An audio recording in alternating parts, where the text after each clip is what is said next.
Bonjour et bienvenue dans cette nouvelle émission i24 News Business Club qui va vous parler de cet univers au carrefour de l'entrepreneuriat, de la créativité, de la finance, de la technologie, des hommes et des femmes, du business quoi.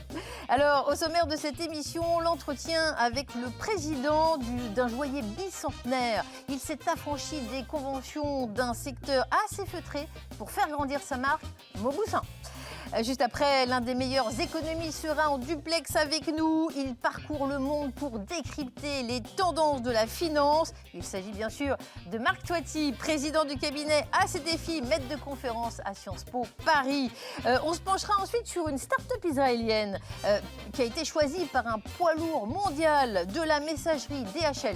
Coup de projecteur sur une innovation venue tout droit de Tel Aviv. C'est la société Aviation qui a séduit un des leader de la logistique mondiale. Ce sera ensuite le moment d'échanger avec un expert de la finance en direct d'Euronext. Et oui, c'est là où se passent les transactions, c'est là que ça se passe. Jean-Noël Vieille sera avec nous.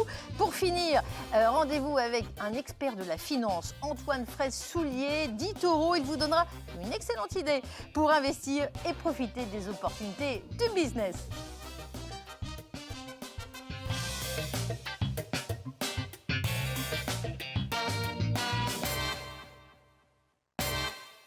Si je vous dis Chance of Love, Love bleu, Parce que je t'aime, La courtisane, est-ce que c'est du Verlaine, du Victor Hugo? Mais non, c'est du Alain Neymarck parce que le président de Mauboussin aime baptiser lui-même ses bijoux. Alain Neymarck, bonjour, bienvenue. Bonjour. Dans l'émission i24 News Business Club. Alors, c'est vrai que dans ce cercle très fermé de la haute joaillerie, vous êtes un non-héritier qui a pris les commandes de cette maison Mauboussin créée en 1827. Vos parents étaient rescapés de la Shoah. Vous avez débuté dans le textile, mais rien ne vous prédestinait à travailler dans la bijouterie. Non, mais en fait, un parcours professionnel ou un parcours de vie, c'est saisir les opportunités, c'est des rencontres, et c'est comme ça que s'est construit la vie. Voilà, et c'est comme ça que je suis à la tête de Mauboussin depuis 20 ans.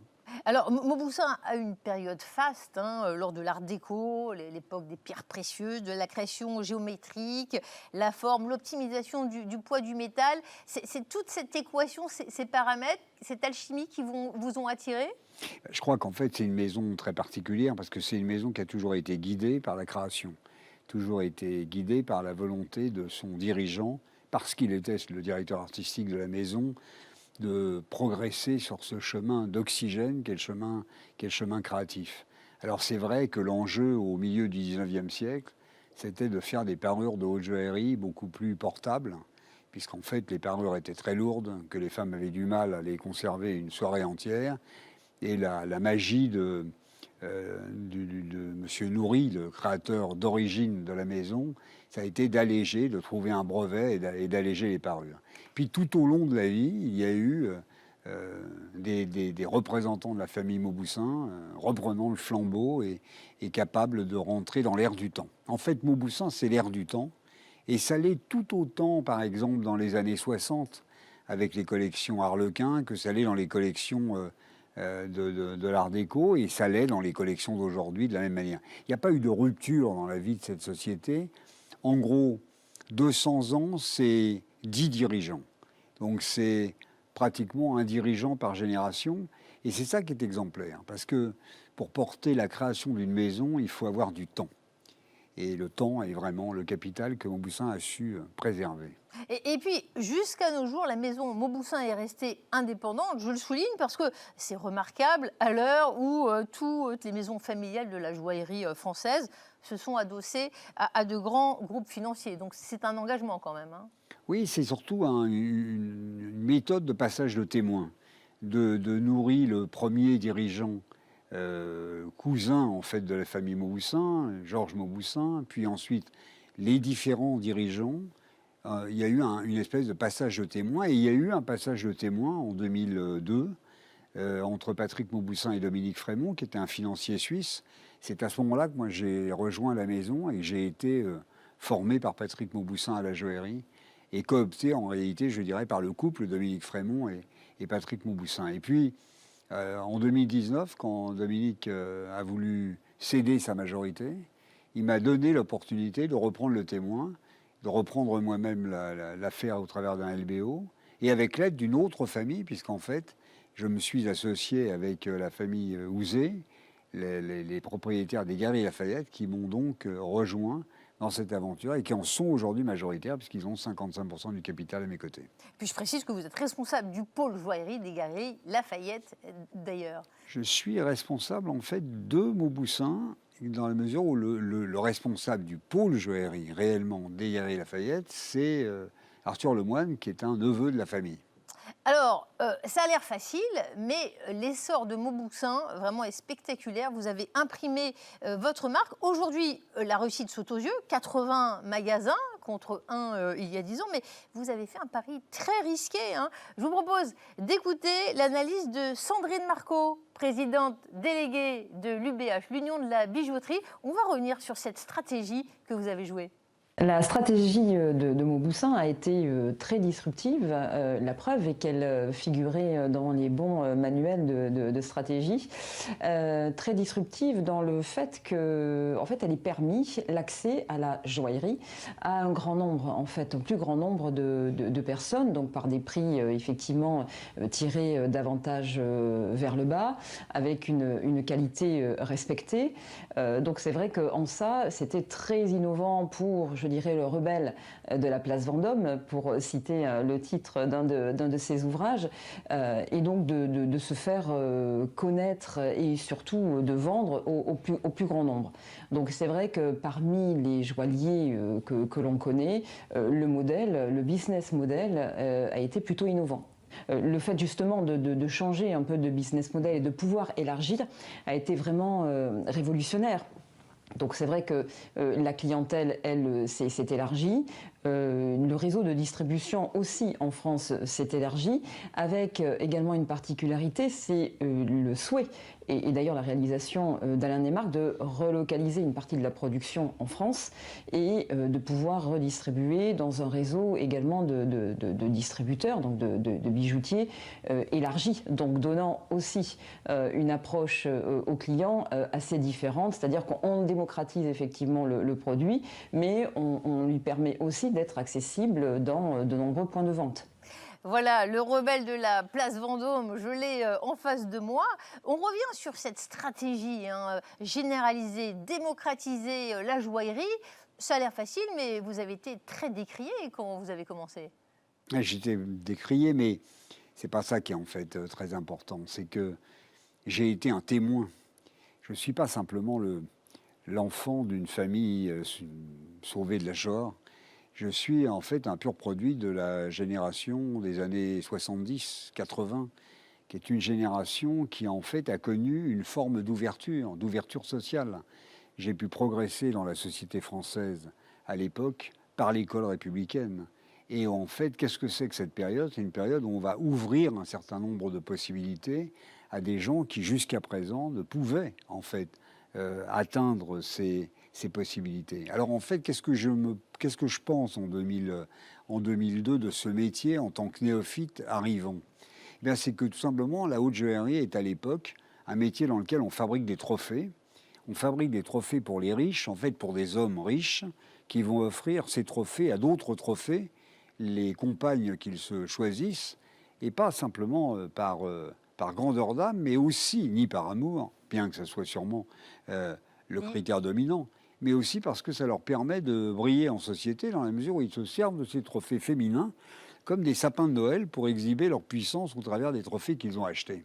Un simple signe extérieur de richesse. Hein. De puissance, de puissance. Mais moi, je pense que mes copines d'école, c'est-à-dire celles qui sont entrées en classe préparatoire quand je suis rentré en classe préparatoire, puis quelques années plus tard, leurs filles, en fait, sont des femmes qui veulent absolument, à l'époque, choisir ou vont vouloir choisir leurs bijoux parce que ces bijoux sont des cartes d'identité. Ces bijoux sont une seconde peau. Et en fait, on préfère choisir soi-même la personnalité sociale que l'on va avoir à assumer. Donc je me dis que ce que j'ai pu connaître à l'intérieur de la maison Saint-Laurent, avec notamment une féminisation considérable de l'achat de mode chez Saint-Laurent au cours des années 80-90, bien en fait, on va le connaître dans la joaillerie très vite. Les femmes vont vouloir choisir elles-mêmes leurs bijoux et elles vont vouloir la même chose, c'est-à-dire qu'elles vont vouloir choisir la création, l'oxygène, le renouvellement, l'adaptation au temps qui passe et pas des espèces d'objets figés, porteux essentiellement d'un statut social et peut-être d'une personnalité qui n'est pas la leur. C'est vrai que le mouvement MeToo encourageant la prise de parole des femmes qui s'est vraiment amplifié en 2017, dans le domaine, vous avez été un précurseur. Quand on vous écoute, vous avez suivi la libéralisation des femmes dans les années 70 et les années 80, la loi sur l'avortement. Donc pour vous, ce n'est pas nécessairement l'homme qui achète le bijou à sa femme. La femme peut choisir en toute autonomie, se faire plaisir, quoi. En tout état de cause, la femme peut choisir ce qu'elle va porter et elle-même elle doit choisir ce qu'elle va porter. Que l'homme lui offre, pourquoi pas, bien sûr. Mais simplement, ce qui est important, c'est qu'elle choisisse en fait la personnalité qu'elle a envie d'assumer. Alors des femmes, il y en a partout dans le monde. Le groupe Mauboussin s'est internationalisé. Et je me suis laissé dire que vous avez des projets particulièrement en Israël. Ça fait partie des pays sur la carte qui vous font de l'œil. Oui, Israël, c'est une expérience parce que, en fait, je me suis installé avec un magasin sur Kikar Medina il y a un certain nombre d'années. Et Kikar Medina, ça avait une valeur symbolique pour moi, puisque lorsque j'allais travailler comme travailleur volontaire au kibbutz quand j'avais 17 ou 18 ans, généralement, j'obtenais de mes parents la possibilité de passer 2 jours à Tel Aviv avant, alors que je n'avais pas beaucoup d'argent de poche. Et en fait, j'allais me promener Kikar Medina, parce que Kikar Medina, à l'époque, c'était le seul endroit où on pouvait trouver, en tout cas pour moi, c'était le sentiment que j'en avais, des objets un peu hors du commun en Israël. C'était le seul endroit où il y avait des produits de luxe. Alors aujourd'hui, si on regarde l'avenir, vous avez des projets à nouveau, pas nécessairement au même endroit. En fait, c'est pas ça, c'est que j'avais des projets dès le lendemain du jour où je me suis implanté à Kikar Medina. Ça consistait à bouger de Kikar Medina pour essayer d'aller au canyon de Ramat Aviv, c'est-à-dire là où se situait la consommation de mode, de création, etc. Bien évidemment, il y a d'autres endroits en Israël, mais c'est quand même l'endroit principal où une marque internationale peut essayer de s'implanter, sauf que l'entrée au canyon de Ramat Aviv est en fait une espèce de parcours du combattant, et c'est un parcours du combattant auquel il est difficile de réussir, en tous les cas depuis la France, et pas forcément avec les ouvertures qui étaient les miennes. Il y a des chances qu'on vous y retrouve, justement, on verra où, suspense. Le groupe, la marque, vous l'avez déployé sur des chaussures, sur des parfums, sur des montres. On va voir à l'écran ces magnifiques montres. Il y en a une qui s'appelle « Le temps ne s'arrête jamais », une montre avec un verre saphir. Vous pouvez décliner la marque sur tout maintenant. Non, je ne suis pas sûr qu'il faut la décliner sur tout. Il faut la décliner sur tous les objets sur lesquels on a le sentiment que l'esprit créatif qui est le nôtre a une chance de se différencier.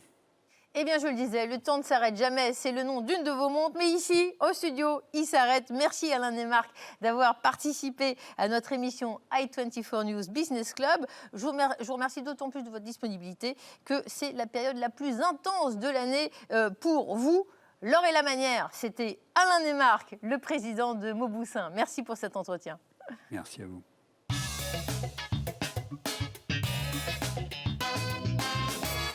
Et c'est le moment du point écho. Je me tourne vers notre invité, Marc Toiti, président du cabinet À ses défis, auteur du livre Reset. Marc Toiti, bonjour. Bonjour Fabienne, bonjour à toutes et à tous. Merci d'être avec nous. Alors, on dit que les arbres ne montent pas jusqu'au ciel, mais le shekel monte de plus en plus haut. On va voir sur un graphique que ça fait 25 ans que ce n'est pas arrivé à ce niveau-là contre l'euro et le dollar. Vous pouvez nous expliquer les raisons, Marc Toiti ? Alors j'ai envie de dire, le shekel c'est comme Israël, hein, c'est un miracle en permanence entre guillemets, c'est-à-dire qu'effectivement on a une flambée qui est assez incroyable pour une raison simple, hein, c'est que Israël c'est comme vous le savez un petit pays, alors qu'il y a une demande mondiale de shekel, c'est-à-dire qu'il y a beaucoup de gens à travers le monde qui veulent acheter leurs biens immobiliers en Israël, qui est évidemment donc un espace relativement réduit, donc ça fait des achats effectivement de shekel contre de l'euro, contre des dollars, et puis également beaucoup de sociétés israéliennes qui se sont développées, hein, d'abord en Israël, et après elles ont été cotées, elles se sont cotées au Nasdaq par exemple, aux États-Unis. Donc là aussi, souvent, elles ont même vendu, elles ont réalisé effectivement des gains assez conséquents. Et là aussi, effectivement, on rapatrie les dollars ou les euros, mais surtout les dollars américains, vers effectivement Israël. Et donc, ça fait là aussi monter le shekel. Et puis, un troisième élément très important, c'est que dans un contexte où justement on a une pandémie, comme vous le savez, avec des taux d'intérêt qui sont tombés à 0%, que ce soit en Europe, aux États-Unis, Israël, c'est un tout petit peu plus élevé. Et donc, ça permet là aussi d'avoir une meilleure rémunération sur le shekel par rapport aux autres devises. C'est également vrai pour les taux des obligations d'État, où là aussi on a un meilleur rendement en Israël par rapport à ce qui peut se passer dans la zone euro par exemple, et notamment en France. Et donc ce qui fait que là aussi on a des investisseurs qui achètent effectivement ce shekel. Donc voilà, il y a énormément d'éléments positifs qui font qu'on a cette demande. Hein. C'est la règle de base de l'économie, hein. La demande est supérieure à l'offre et donc finalement ça fait flamber les prix, ça fait donc flamber le shekel. Il y a juste un petit problème, vous l'avez bien dit, hein, Fabienne, c'est que les arbres ne montent pas au ciel. Et là, si vous voulez, le niveau d'équilibre du shekel par exemple par rapport à l'euro, c'est autour des 4,50 shekel pour un euro. Là, on est autour des 3,50. Donc, ça veut dire que le shekel est beaucoup trop cher. Pareil par rapport au dollar. Donc, si le shekel devient trop cher, ça pose un problème pour exporter, pour les exportations israéliennes. Et puis, parallèlement, les investisseurs étrangers qui ont envie d'acheter en Israël, là, ça commence à faire très cher. Donc, attention. Je pense que ça peut coûter à l'économie israélienne, ça peut réduire un petit peu la croissance et parallèlement, c'est-à-dire que le shekel repartira un petit peu à la baisse l'année prochaine. Donc là, ça peut-être va rassurer, on va dire, tous les Français, par exemple, qui sont installés en Israël et qui sont payés ou qui ont des retraites, par exemple, en euros. Ça ira mieux, je pense, en 2022. Mais encore une fois, comme l'euro est quand même menacé, il y a quand même des risques que le shekel reste encore trop fort l'année prochaine. Alors bien sûr, la croissance d'Israël a été impactée par la pandémie, comme les autres pays. Quand même, rebond très fort de la croissance avant la pandémie, et puis résilience. Le pays du lait et du miel, il doit sa résistance au fait que c'est une start-up nation ? Alors, pas seulement, hein, c'est-à-dire que déjà c'est vrai que pendant la récession de 2020, donc là on a eu une chute du PIB mondial de l'ordre de 4%. La France, par exemple, le PIB français, donc hors inflation, a chuté de 8%, alors qu'en Israël il a baissé de seulement 2,4%. Donc finalement Israël a mieux résisté que les autres pays par rapport, je dirais, à cette pandémie. Et pour cette année, on aura une reprise autour, cette année, c'est-à-dire 2021, autour des 7,5% de croissance à peu près. Donc c'est quand même un très bon chiffre. Le PIB israélien a déjà largement dépassé son niveau d'avant la pandémie. Maintenant, évidemment, il y a des dangers pour 2022. Tout à l'heure, on l'évoquait sur le shekel trop fort, ce qui va limiter effectivement la croissance. Et puis parallèlement, on a également des risques. Par exemple, si la pandémie dure, sur le tourisme. Et puis, encore une fois, comme on a une économie israélienne qui devient très chère, que ce soit sur l'immobilier, sur les entreprises israéliennes, donc les investisseurs étrangers vont avoir du mal à continuer à investir en Israël. Donc, il faut être très, très prudent. Puis il y a un dernier point important pour Israël, c'est ce qu'on appelle en France le ruissellement. C'est-à-dire qu'effectivement, Israël a eu une progression exceptionnelle ces fin dernières années, une croissance annuelle moyenne de l'ordre de 3,7% par an. C'est l'une des meilleures performances des pays développés, de l'OCDE. Maintenant, tout l'enjeu maintenant, c'est de redistribuer. C'est-à-dire qu'effectivement, Israël a du mal. On a encore malheureusement une classe moyenne, plutôt pauvre d'ailleurs, qui a du mal à monter vers le haut, plus beaucoup une économie qui est, je dirais, trop monopolistique, c'est-à-dire pas avec assez de concurrence. Donc ça peut faire là aussi générer des dangers pour 2022. Donc c'est bon, mais attention, il faut aujourd'hui, le plus dur reste à faire. Merci beaucoup Marc Toiti d'avoir été notre invité dans ce pays où vous dites qu'il y a quelques pauvres. Vous gardez le sourire à ce que je vois et ça fait plaisir pour parler d'économie. Merci d'avoir été dans notre émission. Tout de suite, on passe à une nouvelle séquence.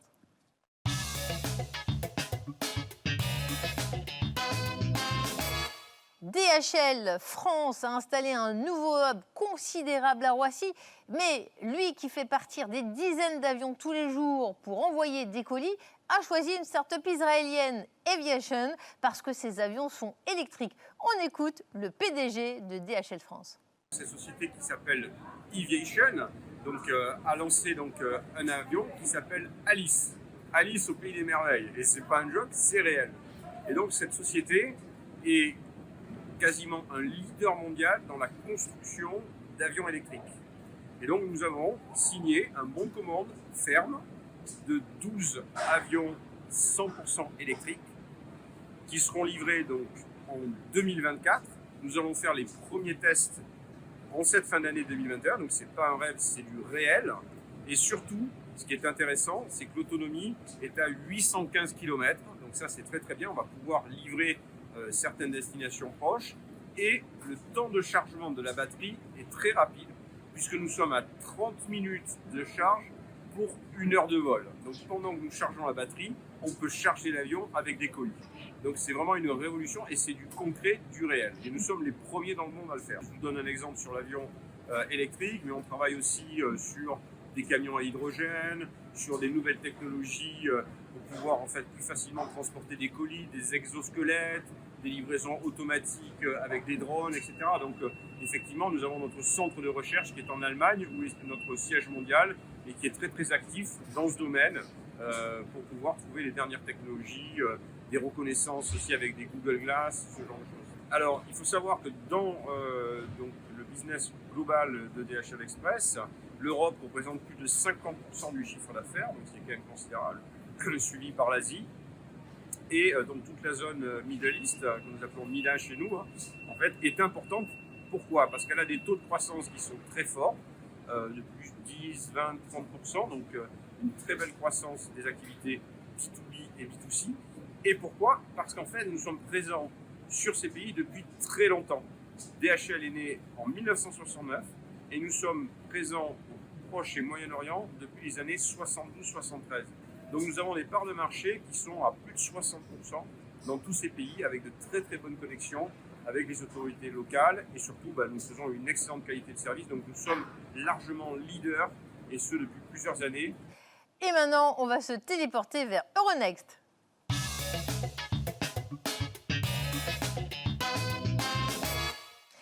À Euronext, c'est là où les transactions sont menées tambour battant. On retrouve Jean-Noël Veil, qui est Chief Investment Officer chez Vision. Jean-Noël Veil, bonjour. Bonjour. Merci d'être avec nous. Alors, le rythme des IPO, des introductions en bourse, s'est galvanisé, s'est enflammé sur cette année 2021. Comment vous lisez cette tendance ? Alors d'abord, ça doit se rapporter à l'ensemble de l'amélioration des liquidités, puisque qui dit introduction en bourse apporte des liquidités, et on sait un petit peu les raisons. Les raisons, c'est que d'abord, on a un contexte économique qui est beaucoup plus favorable.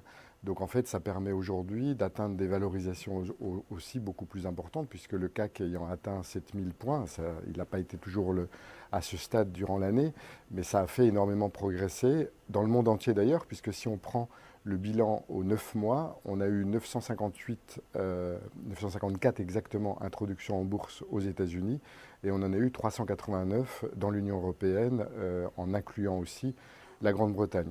Alors l'Europe d'ailleurs est relativement bien positionnée sur tout ce qui a été intéressant au cours des dernières années, qui sont la FinTech et aussi l'ensemble des biotechnologies. On a eu également la montée en force du capital risque, puisque la place de l'Europe, par exemple, dans la réception en fait, du capital risque, aujourd'hui sa part c'est de 19% au niveau mondial, alors qu'en 2020, donc il y a un an, on était seulement à 13%, ce qui correspond aussi à une amélioration, à une corrélation avec l'amélioration des entreprises et l'amélioration de la situation économique en Europe, bien sûr, mais aussi aux États-Unis en 2021. Merci Jean-Noël Veil pour cette lecture de la finance. Et maintenant, c'est le point placement.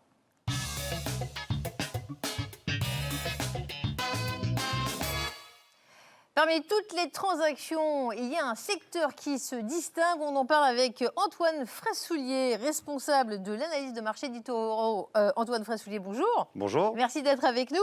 Quel secteur se distingue cette année ?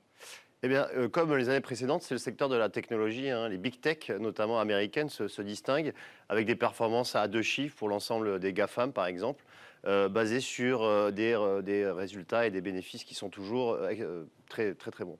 C'est un secteur des sociétés très internationales. On parle de GAFAM américaines, mais ils ont une surface vraiment internationale. Oui, bien sûr. Ces sociétés ont bien évidemment une surface internationale, développent leurs produits et commercialisent leurs produits dans l'ensemble de la planète et surtout ont des croissances de bénéfices à 2 chiffres depuis plusieurs années. Si je vous demande de parler d'une valeur parmi d'autres, vous choisissez laquelle? Mais je vais choisir la plus importante, hein, Apple, hein, qui est la plus forte capitalisation mondiale. Hein. Apple frôle les 3 000 milliards de capitalisation mondiale. C'est, pour donner un ordre d'idée, à peu près, c'est plus que l'ensemble des sociétés du CAC 40, hein, les 40 sociétés du CAC 40. Alors Apple, même si la société fait face à des pénuries de semi-conducteurs et de composants, ce qui a engendré un recul de sa production, notamment la production d'iPhone 13, l'avenir est plutôt radieux pour Apple. Pourquoi? Parce qu'en 2022, la marque à la pomme va lancer son iPhone SE, hein, adapté aux réseaux 5G, ce qui va augmenter sa production de 30 millions d'unités en 2022. Et puis, si on regarde à plus long terme, il y a 2 produits qui devraient encore probablement révolutionner le monde. C'est tout d'abord les Apple Glass. Ce sont des lunettes de réalité augmentée, l'un des paris les plus audacieux sous l'ère Tim Cook. Et puis l'Apple Car. L'Apple Car, c'est vraiment le gros sujet, j'ai envie de dire, d'Apple sur la prochaine décennie. Aujourd'hui, Apple a déjà son propre système de conduite autonome. Donc Apple Car, c'est 100% autonome, sans volant, sans pédale, sans chauffeur. Et ça devrait, avec le design qu'on connaît d'Apple aussi, prendre des parts de marché dans le secteur automobile. En 2 mots, la pénurie de composants, c'est pas un souci? Alors la pénurie de composants pour Apple cette année, c'est pas un souci. Quand on regarde la performance du titre, c'est 30%, 32% même depuis le début de l'année. Il y a eu effectivement des retards de livraison à cause de cette pénurie, mais Apple, ce n'est pas que les iPhones, c'est aussi bien évidemment tout le reste, iPad, etc. Merci Antoine Fraisse-Soulier. Avec mon Apple, attention, si vous êtes aussi intéressant que ça, je risque de vous réinviter le mois prochain. Et oui, c'est la fin de cette émission i24 News Business Club.